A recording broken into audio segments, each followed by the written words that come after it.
마태복음 19장 16절로 26절에 있는 말씀 가지고 영생과 재물의 관계를 말씀드립니다. 본문에 보면은 어떤 사람이 주님께 나와서 선생님이여 내가 무슨 선한 일을 하여야 영생을 얻으리까 하고 묻습니다.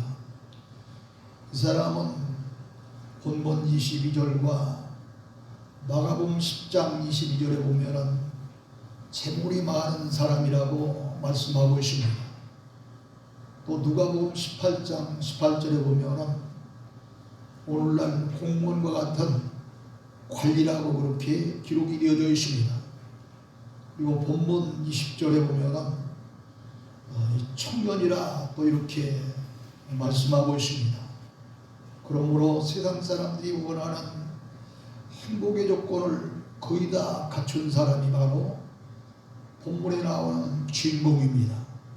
재물이 많으니 돈 걱정 없이 살 수 있고 젊었으니 건강할 것이며 또 관리인이 어느 정도의 권세가 있을 것이니 세상적으로 보면 거의 다 행복의 조건을 갖춘 사람이 바로 본문의 주인공, 젊고 또 패기만란한 그리고 관리였던 그런 돈 많은 청년이었습니다. 그런데 어느 날 이렇게 젊고 돈 많은 청년 관리인은 예수님께 나와 선생님이여 내가 무슨 선한 일을 하여야 영생을 얻으리까 하고 물었습니다. 이 청년뿐만 아니라 오래도록 살고 싶은 이 영생의 문제는 모든 인간의 욕망입니다.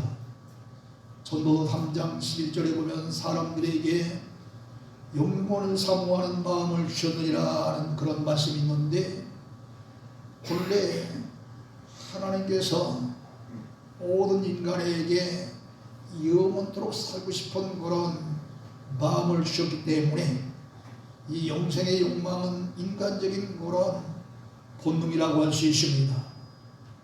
그런데 사람은 불행할 때보다 행복하다고 느껴질 때에 더 오래도록 살고 싶은 영생의 욕망이 강하고 또 죽음이 임박했을 때에 더 강하게 작용하는 것입니다. 많은 사람들이 오늘날 굉장히 그 노령시대를 맞이하면서 더 늙고 병들어서 오래 살면 못하냐 하면서 그저 한 80여 세 이렇게 살다 죽으면 좋겠다 하는 그런 사람들이 많지만 실상 80여 세 죽을 사람들 같은 거 갖고 보면은 죽을 사람 한 사람도 없어요. 다 더 오래 살라고 발버둥칩니다. 이것이 바로 전도서 3장 11절에 있는 말씀대로 사람들에게 영혼을 사모하는 마음을 하나님 주셨기 때문에 누구든지 인간이면은 오래도록 아니 영원토록 살고 싶은 영생의 욕망이 있는 것입니다. 이 청년도 이처럼 영생의 욕망이 있어서 영생을 원했으나 선한 일을 해야 영생을 얻는 줄 아는 바리새인 같은 그런 율법적인 생각을 가졌습니다. 예수님께도 어찌하여 선한 일을 내게 묻느냐? 선한 일은 오직 한 분이시니라. 네가 생명에 들어가려면 계명들을 지키라 하셨을 때에 이 청년은 한순간 가슴이 철렁 무너진 것 같은 그런 실망을 했을지도 모릅니다.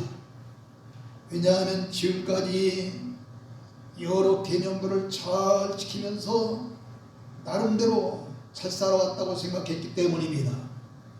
그러므로 이 어느 계명이 오니까라고 묻습니다.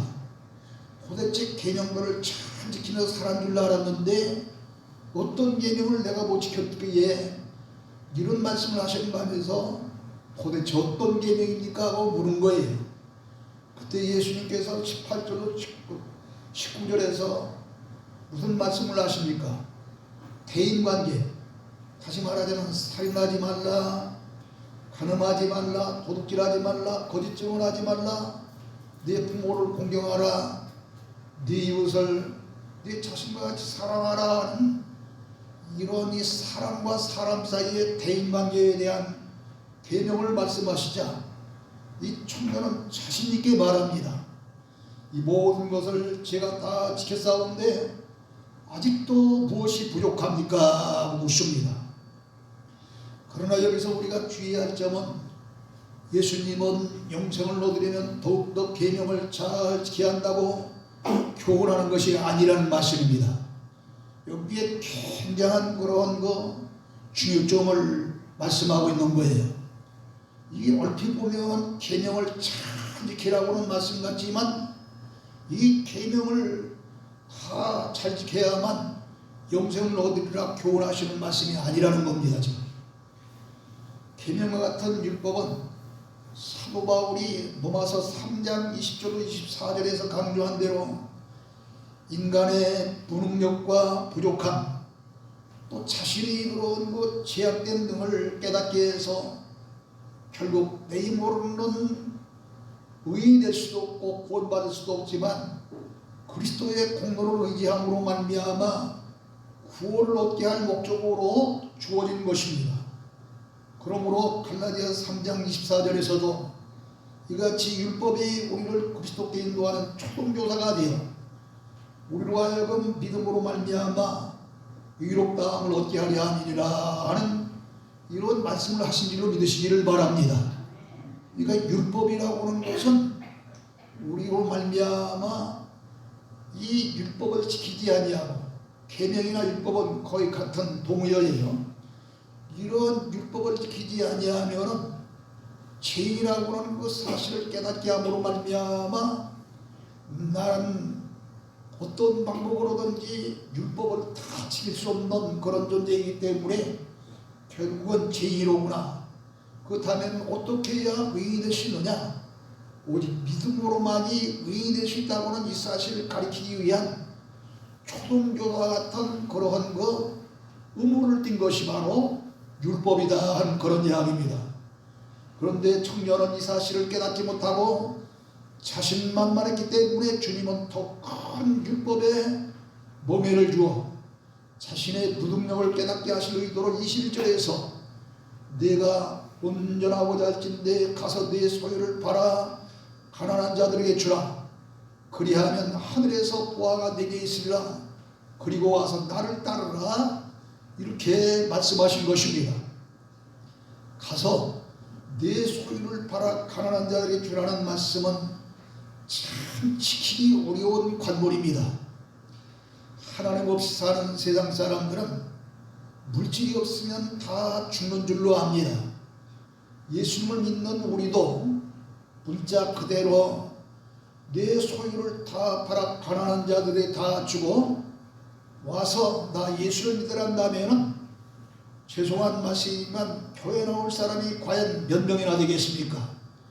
여기 앉아있는 여러분에게도 마찬가지예요. 아마 거의 다 물러갈 것 같아요.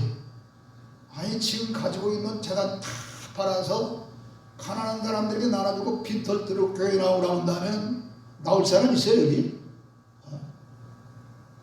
아마 이 말씀을 묻는 저 자신도 참 이게 도대체 무슨 말씀일까 하면서 의아하게 생각하면서 머뭇거릴 것 같아요. 특히 사람들은 자기의 이해관계와 상관없이 단지 선한 일을 위해서 희생적인 헌신을 하라 하는 이 소리를 제일 듣기 싫어합니다. 지금까지 깔깔거리며 웃다가도 하나님 나라의 보화를 쌓기 위해서 하나님의 일에 헌금하라 하면 얼굴이 푸르락부르락 하면 창백해지기 시작합니다. 이렇게 물질희생이란 참 어려운 일입니다. 근데 예수님은 내가 온전하고자 할진대 가서 내 소유를 다 팔아 가난한 자들에게 주라 하셨습니다. 그렇다면 왜 이렇게 지키기 참 어려운 이런 말씀을 하셨느냐 이 말입니다. 첫째로 네가 지금 가지고 있는 재물을 지금까지는 너희 것으로만 알고 너만을 위해 쓰며 살았으나 이제부터는 그렇게 하지 말고 네 주위를 돌아보라. 얼마나 많은 사람들이 특히 올 겨울같이 추운 겨울에 헐벗고 벌벌 떨고 있느냐, 못 먹고 굶주리고 있느냐, 이런 헐벗고 굶주리는 가난한 형제들에게 온정을 베풀며 또 내 이웃을 내같이 사랑하는 계명을 실천하면서 물질을 유익되게 선용하라는 뜻입니다. 두 번째로, 네가 물질에 작을 두고 부득히 않고 있으면 결국 하나님보다 물질을 더 사랑하는 우상숭배자가 되나니 물질보다 하나님을 더 사랑하라고 하는 그런 교훈인 것입니다. 고린도서 3장 2절에 보면은 탐심이 뭐라고 그랬어요? 우상숭배니라 그러잖아요. 이런 우상숭배는 우리들이 깎아 만들고 새겨 만들고 들겨 이렇게 이제 만든 그런 어떤 형상만이 이런 우상이 아니고, 또 귀신이나 또 우리가 조상 앞에 절하는 그런 것만이 우상숭배가 아니라 탐심 자체가 우상이기 때문에 이제 우리들이 부둥켜 안고 이것 없으면 죽을 줄 알고 벌벌 떨면서 하나님보다 돈을 더 사랑한다면 우상숭배자가 되어져서 야고보서 4장 4절에 있는 말씀대로 가늠한 여인이 되어지고 하나님과 원수되기 때문인 것입니다.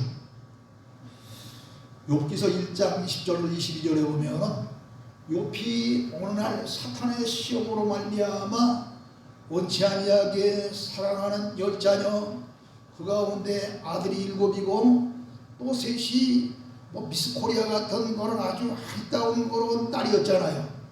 그런 사랑하는 10명의 자녀와 수많은 그런 많은 재산을 하루아침에 다 잃어버리고 거두들 찢고 머리털을 밀고 이제 땅바닥에 엎드려 하나님께 예배하며 이르기를 이렇게 말합니다. 모태에서 알몸으로 나왔은 적 또한 알몸이 그리로 돌아갈지라 주신 자도 여호와시요 거두신 이도 여호와시니 여호와의 이름이 찬송을 받으실지이다 라고 이루어온 그 모든 것을 다 잃고 남은 것이라고는 자기 알몸뚱이 하나밖에 없는데 이렇게 하나님 앞에 찬송하면서도 범죄하지 아니했다 그랬습니다. 아니 하나님을 원망하지 아니했다 그랬습니다. 이처럼 이런 이 욥은 모든 것이 다 하나님의 것인 줄로 알았고 또 올 때 사실상 하나님으로부터 세상 어떤 누구로부터 가진 것 가지고 없이 그저 알몸으로, 한국어로는 적신이죠. 적신으로 왔은즉 적신으로, 옛날 성경 그런 말씀으로 되어 있어요. 이렇게 이 알몸으로 왔다가 알몸으로 가는 인생인데 뭐 때문에 그렇게 원망하며 불평하며 이렇게 죄를 지며 살아야 될 것이냐? 아니라는 겁니다. 오히려 그런 가운데서도 하나님을 아는 백성이라 한다면 하나님을 찬송할지라 그랬으니 이 얼마나 훌륭한 신앙적인 인물이 되었습니까? 그러므로 우리 인생은 알몸으로 왔다가 알몸으로 가는 그런 그 삶이라고는 깨닫고 먹고 마실 것이 있으면 족한 줄 알고 생명을 구원하는 그런 복음사업에 힘쓰라는 것입니다. 세계적인 문호 톨스토이라고 하는 사람이 있습니다. 그는 이런 이야기를 했습니다. 이 부자, 부는 분뇨와 같다, 똥과 같다는 거예요. 축적되어 있을 때에는 악취를 바라고 이 사람이 똥이 갇혀 있을 때는 이렇게 모아져 있을 때는 아주 고약한 냄새만 풍기잖아요. 이런 악취와 같고 해쳐 그 분뇨를 뿌릴 때는 땅이 기름지니라 그랬습니다. 그런데 이것을 그냥 사람이 누는 똥으로만 이야기하지 아니하고 부는 분뇨와 같으니 예시요. 그러니까 돈도 그저 모으기만 하고 이제 고여있는 물처럼 이렇게 됐으면 악취는 그런 똥과 같다는 얘기예요. 흩어 뿌려 찼을 때에 이제 흙을 기름지게 하는 것처럼 사람들에게 유익을 주고 하나님 앞에 영광을 돌린다는 말씀들로 믿으시길 주여 축원합니다. 그런데 본문의 주인공 부자 청년은 재물을 팔아 가난한 자들에게 도와주라는 관문에서 그만 브레이크가 딱 걸리고 맙니다. 이 말씀을 듣고 22절에 보면은 청년이 재물이 많음으로 이 말씀을 듣고 근심하며 가니라 그랬습니다. 이 자리에 있는 우리는 어떤가요? 물질보다 하나님을 더 사랑하는 이 관문을 통과할 자신이 있습니까? 믿음이 작은 사람일수록 물질에 자기 강하고, 믿음이 크면 클수록 아낌없이 물질을 선용할 줄 압니다. 이게 그래서 죄송한 이야기지만 사람의 믿음을 측정하는 데는 헌금 보면 거의 90% 이상 맞어요. 그 사람이 과연 11조 생활을 온전히 하고 있느냐, 감사 생활을 제대로 하고 있느냐, 헌신 생활을 제대로 하고 있느냐 하는 바로 이런 생활을 찾으면 그 사람 믿음이 몇 점짜리다 하는 것이 결코 그렇게 틀리지 않아. 여러분 디모데전서 6장 7절로 10절을 한번 찾아보세요. 신약성경 341페이지입니다.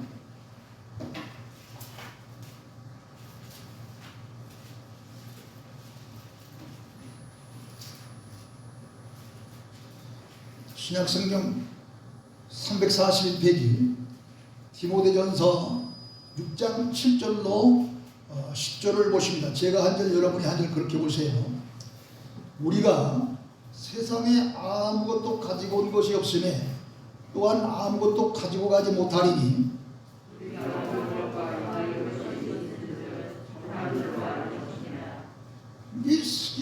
욥이 이야기한 대로 알몸으로 왔다가 알몸으로 가라니 먹고 입을 것만 있으면 족한 줄로 알자 그 말이에요. 그 다음에 부활이 하는 자들은 시험과 올무와 여러 가지 어리석고 해로운 욕심에 떨어지나니 그 사람으로 파멸과 멸망에 빠지게 하는 것이라.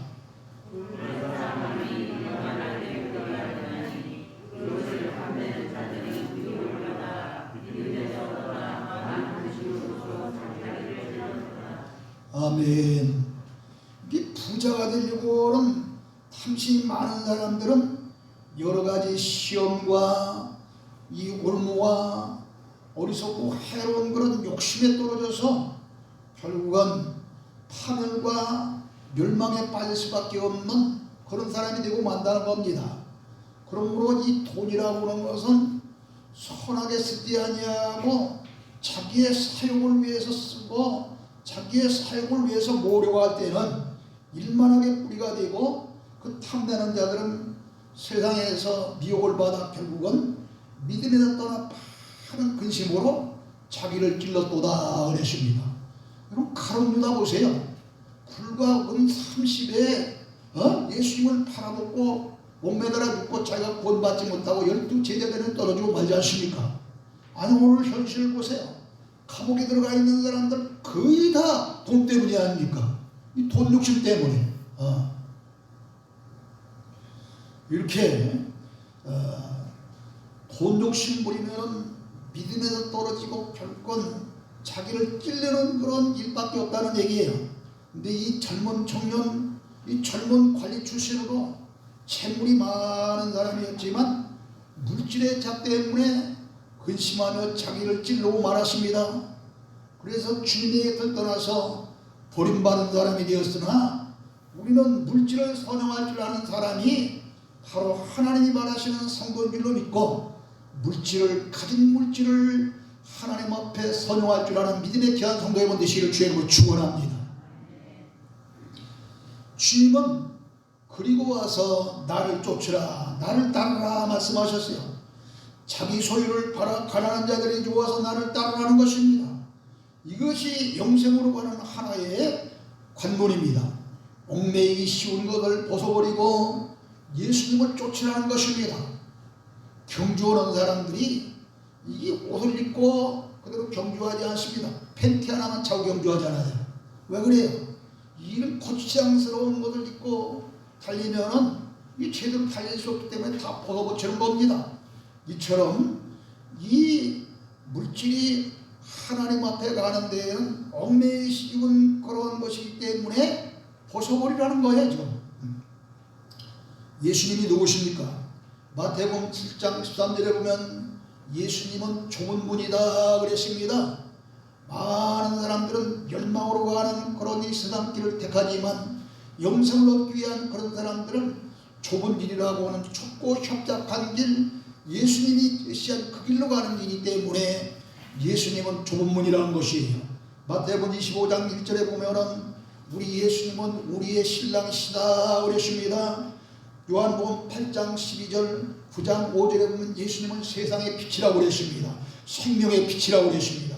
요한복음 6장 35절 51절에 보면 예수님은 하늘로부터 내려온 산떡이니라. 이것을 먹는 자는 조상들이 저 만나를 먹고도 이제 영원히 살지 못하고 죽지 아니하는 것처럼 그런 그 떡이 아니라 영원히 살 수 있는 생명의 떡이 되리라 그랬습니다. 또 요한복음 10장 7절에 보면 양의 문이라고 그랬습니다. 11절에 보면 예수님은 선한 목자라고 그랬어요.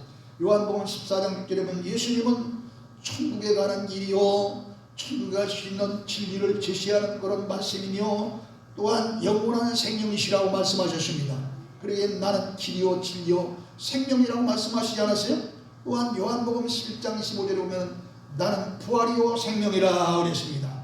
빌립보서 2장 6절에 보면 하나님의 본체시지만 이 땅에 올 때 사람 모양을 입고 종의 형체로 와서 십자가에 죽다 낮아지신 그런 주님이시라고 그랬습니다. 예수님은 이와 같이 우리의 생명이십니다. 이 모든 말씀은 생명과 관계되는 그런 말씀으로 예수님은 영원한 생명이라고 하는 말씀입니다. 그러므로 예수님을 따르는 길만이 영생으로 갈 수 있는 유일한 길이라는 사실을 우리들이 깨달아야 되겠습니다. 예수님을 따르는 말씀은 예수님께 나오라는 말씀입니다. 영접하라고 하는 말씀입니다. 예수님을 사랑하라고 하는 말씀입니다. 예수님께 순종하라고 하는 말씀입니다. 예수님을 믿으라고 하는 말씀입니다. 예수님과 결합하라는 말씀입니다. 예수님께 맡기라는 말씀입니다. 예수님을 쫓으라는 말씀입니다. 예수님 앞에 나와 예수님을 영접해드리고 예수님을 뜨겁게 사랑하고 또 그 예수님 앞에 순종하고 또 그 예수님을 믿고 또 결합하고 맡기고 따를 때 영생을 얻게 된다는 말씀입니다. 이 길이 영생의 유일한 길입니다. 이 길 외에 이 세상에는 영생을 얻는 길이 아무 길도 없습니다. 그러므로 전심전력을 다하여 예수님을 따라야 할 줄만 믿는 믿음의 귀한 성도 여러분 되시기를 주의로 축원합니다. 하나님과 재물을 겸하여 섬길 수 없다. 성경은 말씀하고 있습니다. 이 예수님이 말씀을 하실 때마다 이 청년은 가만히 있지 않고 대꾸를 했지 않습니까? 뭐라고 대꾸했어요? 처음에 저 무슨 선한 일을 해야만 영생을 얻습니까? 그러니까 어찌하여 선한 일을 내게 묻느냐? 오직 선한 분은 하나님밖에 없느니라 하고 이야기하면서 생명에 들어가는 계명들을 지키라 하니까 무슨 계명을 지켜야 된단 말입니까? 그러고 또 대꾸했잖아요. 그러니까 18절 19절에서 대인관계의 그런 그 계명 이야기를 대여까지 이렇게 말씀하십니다. 그러니까 또 다시 2절에도 뭐라고 대꾸합니까? 모든 것을 제가 지켜싸우는데 아직도 무엇이 부족합니까? 하고 또 대꾸잖아요. 자, 이렇게 청년의 대꾸를 들으시면서 예수님께서는 그의 문제점이 어디에 있는지 간파하셨습니다. 즉 그의 치명적인 영적 질병을 꿰뚫어 보신 것입니다. 그래서 예수님은 정중하게 본문 21절에서 네가 진정으로 이제 온전하고자 할진대 가서 내 소유를 팔아 가난한 자들에게 주라 말씀하신 것입니다. 다시 말하면 내가 진정으로 영생을 얻고자 한다면 먼저 내 영혼을 사로잡고 있는 재물에 대한 탐심을 버려야 한다고 말씀하신 거예요. 실로 하나님과 재물을 겸하여 섬길 수는 없습니다. 그래서 주님은 그 청년의 병든 마음의 부분을 수술칼 이 메스로 도려내듯이 잘라내려 하셨습니다. 그는 계명을 잘 지키는 청년으로 큰 믿음이 있는 사람같이 보였지만 실상은 믿음과는 거리가 먼 율법적인 그런 신앙을 가진 자였습니다. 그러므로 내 소유를 팔아 가난한 자들에게 주고 와서 나를 따르라는 말씀을 듣자마자 근심하며 예수님을 떠났다는 이야기입니다. 이어서 예수님은 제자들에게 말씀하시기를 내가 진실로 너희에게 이르노니 부자는 천국에 들어가기가 어려우니라. 낙타가 바늘귀로 들어가는 것이 부자가 하나님 나라에 들어가는 것보다 쉬우니라 말씀하셨습니다. 이게 말이나 되는 얘기입니까? 아니, 바늘귀 아무리 눈을 크게 뜨고 실 하나 띄려도 힘든데 낙타가 그 바늘귀로 통과하는 것이 부자가 천국 들어가는 것보다 쉽다고 말이 이게 문자대로 이해한다면 말이 되는 이야기냐고요. 전혀 성립될 수 없는 말입니다. 재물에 대한 집착 때문에 영생의 축복을 외면했던 부자 청년을 염두에 두고 예수님은 이 도대체 이해할 수 없는 부정적인 말씀을 하신 것입니다. 여기서 부자란 선한 그런 부자를 이야기하는 것이 아닙니다. 세속적인 탐욕에 빠진 참 마음에 뺏긴 그런 자들을 말합니다. 왜냐하면 이 부 자체는 시편 112편 3절에 보면은 하나님의 축복이라고 그러십니다.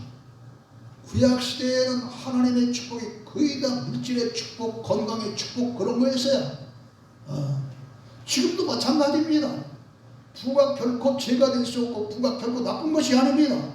왜 돈 싫은 사람 있어요? 저도 돈 참 좋아해요. 아니, 돈 있어야 교회가 무슨 일을 할 수 있지. 돈 없으면 교회 일 못해요. 전도 못해요. 이웃사랑 못해요. 그러나 이런 그 돈이 세속적인 탐욕에 마음을 빼앗기면은 이게 문제라는 거죠. 왜냐하면 그 자체는 앞서 말씀드린 대로 하나님의 축복이기 때문입니다. 이 때문에 그 유명한 삭개오, 세리장의 삭개오나 아리마대 사람 요셉이나 니고데모 등도 부자였지만 하나님의 참신한 백성이었고 구원받은 백성이었습니다. 그러나 본문의 부자는 디모데전서 6장 10절에서 말씀한 대로 도로의 사랑함이 일만하게 뿌리가 된다는 말씀과 같이 하나님보다 돈을 더 사랑함으로 악의 근원이 되는 부자를 말하는 것입니다. 그러므로 예수님은 재물의 탐욕 때문에 중생하지 못한 부자 청년과 같은 사람을 염두에 두고 23절과 23절에서 부정적인 말씀을 하신 것입니다. 그러므로 야고보서 5장 1절에 보면 들으라 부한자들아 너희에게 임할 고생으로 말미암아 울고 통곡하라 하며 회개를 촉구하고 있는 것입니다. 그러나 예수님이 하신 말씀의 진리를 알 리 없는 제자들은 이 말씀을 듣고 깜짝 놀랍니다. 그러면서 뭐라고 그럽니까? 그렇다면 누가 구원을 얻을 수 있을까 하고 예수님께 여쭙습니다. 아니, 낙타가 바늘길을 통과하는 것이 부자가 천국 들어가는 것보다 쉬우니라고 하니까 이게 뭐 이해가 안 되는 말씀 아니에요. 이게 제자들이 깜짝 놀라서 그럼 누가 하나님 나라에 들어갈 수 있습니까? 묻는 거예요. 그러니까 예수님이 사람으로는 할 수 없으나 하나님으로서는 다 하실 수 있느니라 이렇게 말씀하셨습니다. 그렇습니다. 하나님은 하실 수 있습니다. 그러므로 신앙의 위대한 인물들을 보면 부와 권세를 다 포기하고 주님을 쫓은 것을 볼 수 있습니다. 히브리서 11장 24절 25절에 보면 믿음으로 모세는 장성하여 바로의 공주의 아들과 칭함받기를 거절하고 도리어 하나님의 백성과 함께 고난받기를 잠시 제약의 낙을 누리는 것보다 더 좋아하고 그리스도를 위하여 받는 수고를 애굽의 보화보다 더 큰 재물로 여겼으니 이는 상주심을 바라보심이라 했습니다. 아니 세상적으로 보면 애굽의 바로 왕의 딸의 아들이 되어서 잘하면 왕이 될 수 있는 그런 유일한 찬스를 맞이하는데 왜 이것을 포기합니까? 그러나 그런 성령이 강하게 임한 그런 능력의 종이 되니까 그것이 문제가 아니었습니다. 애굽의 보화보다 궁중에서 누리는 호화찬란한 그런 생활보다 비록 자기의 민족들과 고생을 하며 어려움을 당할지라도 하늘의 보화가 더 크고 하늘의 상급이 더 큰 줄 알았기 때문에 다 포기하고 자기의 민족과 자기의 동족과 함께 고생하면서 광야 40년 세월을 같이 한 놈이 되시길 주님으로 축원합니다. 다윗왕도 시편 84편 11절에도 이런 말을 합니다. 주의 궁중에서 한 날이 다른 곳에서 첫날보다 나은 즉 악인이 장막에 사는 것보다 내 하나님의 성전 문지기로 있는 것이 좋사오니 여호와 하나님은 해요 방패시니라 그럽니다. 이 궁중에서 대왕이 그런 대우를 받으면서 수많은 사람들은 또 대접받으며 호요식을 하면서 사는 것보다 이 성전의 문지기 안내원으로 사는 것이 훨씬 더 좋다는 거예요. 왕도 이게 사람이 할 수 있습니까? 성령이 임하고 권능을 받고 나니까 하나님께 그 마음을 움직여서 임금을 포기할 때라도 나는 성전 문지기로 사는 것이 좋다는 겁니다. 사도 바울도 마찬가지입니다. 빌립보서 3장 9절에 보면은 나는 8일 만에 할례를 받은 자요 이스라엘 족속이요 베냐민 지파요 히브리인 중에 히브리인이요 율법으로는 바리새인이요 금 없는 자라. 그러나 무엇이든지 유익하던 것을 그리스도를 위하여 다 해로 여기며 또한 모든 것을 해로 여기면 그리스도를 아는 것이 가장 고상한 것이기 때문에 그리스도를 위하여 모든 것을 잃어버리고 배설물로 여기면 그리스도를 놓고 그 안에서 발견되려 함이니 내가 가진 의는 율법에서 난 것이 아니라 오직 그리스도를 믿는 믿음으로 말미암은 것이라 그러십니다. 구약시대에 가장 그런 큰 믿음을 가진 사람들이 아브라함, 모세, 다윗 같은 사람이라고 한다면 신약에서는 바로 바울을 내세울 것입니다. 그런데 이들이 다 세상적으로 부한자들이었어요. 세상적으로 훌륭한 그런 학력이 있는 사람들이었어요. 세상적으로 다 권세가 있는 사람들이었는데 그리스도 때문에 모든 걸 다 포기해버립니다. 왜? 그리스도를 위해서 수고하고 그리스도를 위해서 애쓰고 힘쓰는 것이 저 하늘의 상급이 크기 때문인 줄 알고서 다 포기하는 거예요. 어디 그 법입니까? 여러분, 이 세리장이 삭개오를 보세요. 누가복음 19장 8절에 보면은 예수님과 대화를 하다가 은혜를 받고 그럽니다. 주님, 내가 내 소유의 절반을 팔아서 가난한 사람들에게 나눠주겠습니다. 아니 그것뿐만 아니라 내가 남의 것을 뺏은 것이 있다고 한다면 4배로 갚겠나이다 하고 나옵니다. 그럴 때 주님이 뭐라고 합니까? 구원이 바로 너와 네 집에 이르렀노라. 할렐루야. 어디 그뿐입니까? 누가복음의 저자였던 누가가 누굽니까? 세상에서 가장 좋은 직업이라고 할 수 있는 의사 출신입니다. 오늘날도 의사, 판사, 검사 이런 사람들 직업이 좋다고 얘기하잖아요. 이 누가도 예수 그리스도의 제자가 되기 위해서 그 좋은 그 옛날 의사 직업을 다 포기하고 주님을 따르는 사람이 됩니다. 이게 아무나 할 수 있는 일입니까? 바로 사람의 힘이 아닌 여호와 하나님 주시는 성령의 능력인 줄 믿으시기를 주여 축원합니다. 사랑하는 성도 여러분, 과거에는 어떻게 살아왔든지 올해부터는 대인관계를 잘 하십시다.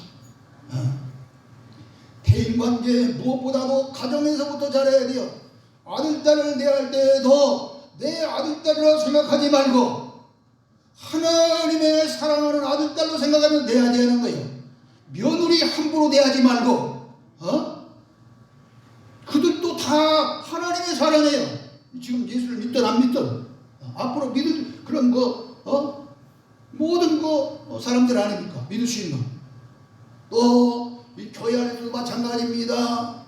내가 어떤 우리 교회는 그래도 기둥이 없는데 기둥이 박힌 그런 교회들, 이층 교회들 있잖아요.